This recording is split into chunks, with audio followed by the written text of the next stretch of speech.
Friends, कैसे हो आप सब। आपका अपने चैनल बायो क्लास 86G में आपका स्वागत है।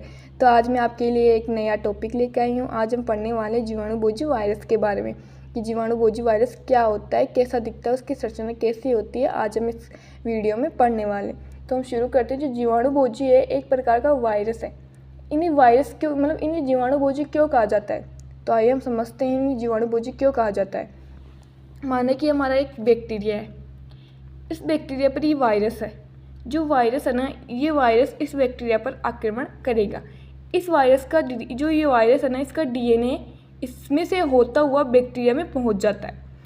बैक्टीरिया के अंदर पहुंच गया और यहाँ पर बैक्टीरिया के डीएनए से जुड़कर पूरी बैक्टीरिया को नियंत्रित कर देता है।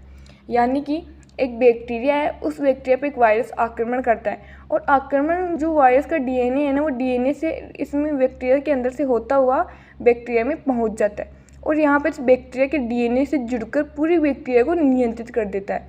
यानी कि अपने हिसाब से प्रोटीन और डीएनए बनाने लग जाता है। इसके फलस्वरूप इसके भीतर इस प्रकार के कई वायरस बन जाते हैं। जो वायरस है ना, अपने हिसाब से प्रोटीन और डीएनए बनाने लग जाता है, तो इसके फलस्वरूप इसके भीतर इस प्रकार के कई वायरस बन जाते हैं। यानी कि बैक्टीरिया के अंदर कई वायरस बन जाते हैं। बनने के पश्चात क्या होता है, जो वो वायरस बन जाता है उसके पश्चात क्या होता है, बैक्टीरिया की झिल्ली फट जाती है। यानी कि जो बैक्टीरिया की झिल्ली होती है वो फट जाती है और सभी बाहर आ जाते हैं। मतलब कि ये बैक्टीरिया नष्ट हो जाता है और यही जीवाणुबोधी कहलाता है। बैक्टीरिया के नष्ट होने के बाद में, जो बैक्टीरिया नष्ट हो गया उसके बाद में जो यही जीवाणुबोधी कहलाता है। वायरस दो पदार्थों से मिलकर बना होता है। जो हमारा वायरस होता है वो दो पदार्थों से मिलकर बना होता है। पहला न्यूक्लिक अम्ल और दूसरा प्रोटीन। यदि वायरस पादप वायरस है, यदि कोई भी वायरस पादपों में होता है यानी पादप वायरस है, तो उसके अंदर न्यूक्लिक अम्ल और आरएनए होगा। लेकिन जो अगर जंतु वायरस है तो उसके अंदर न्यूक्लिक अम्ल और डीएनए होगा। तो हमारा जो ये जीवाणुबोधी वायरस है ये जंतुओं में होता है, तो इसके अंदर क्या होगा, न्यूक्लिक अम्ल और डीएनए होगा।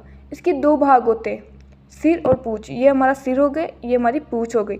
दो भाग होते हैं इसका, सिर और पूंछ। यही दो इसके मुख्य भाग है। इसका जो सिर होता है ना, वो बहुभुजीय होता है। यानी कि बहुत सी भुजाओं से मिलकर इसका सिर बना होता है। ये आपको बहुत सी भुजा, 1 2 3 4 5 6 भुजा दिख रही है इसके अंदर। ये बहुत सी भुजाओं से मिलकर बना होता है। अगर इसमें एक भुजा होती तो हम एक भुजीय बोलते। अगर इसके अंदर दो भुजा होती तो द्विभुजीय बोलते। अगर इसके अंदर पर बहुत सारी भुजा है, 6 भुजा है, तो हम बोलते इसको बहुभुजीय।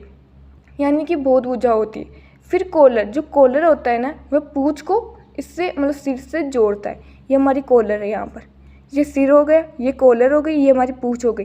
जो कॉलर क्या काम करता है, शीर्ष को पूंछ से जोड़ने का काम कौन करता है, कॉलर। फिर ये आधारीय प्लेट पर समाप्त हो जाता है। यानी हमारी ये आधारीय प्लेट है, ये सिर, कॉलर, पूंछ और आधारीय प्लेट। अंत में क्या होता है, ये आधारीय प्लेट पर समाप्त हो जाता है।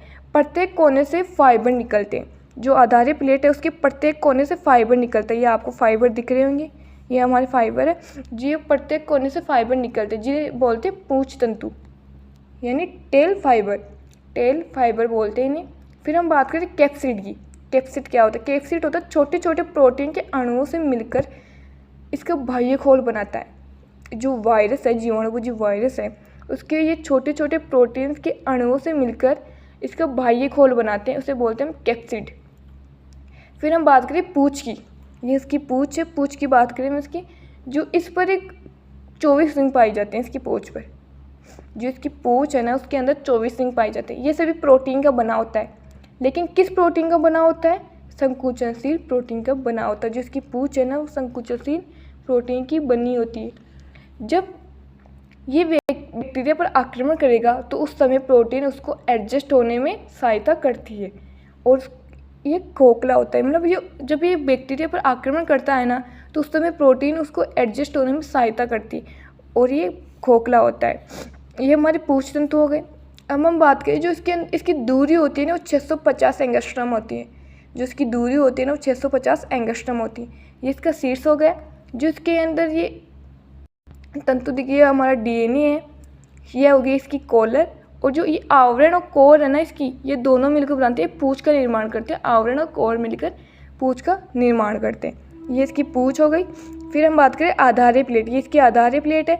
आधारीय प्लेट से बहुत से फाइबर निकलते, बहुत से फाइबर निकलते हैं आधार्य प्लेट से। आधार्य प्लेट से फाइबर निकलते हैं, उसे बोलते हैं पूछ तंतु। उसे हम बोलते हैं पूछ तंतु। ये हमारा कंप्लीट बैक्टीरियोफेज का डायग्राम है। इसकी डायग्राम के अंदर क्या क्या होता है, इसकी संरचना कैसी होती है, ये मैंने आपको बता दिया है।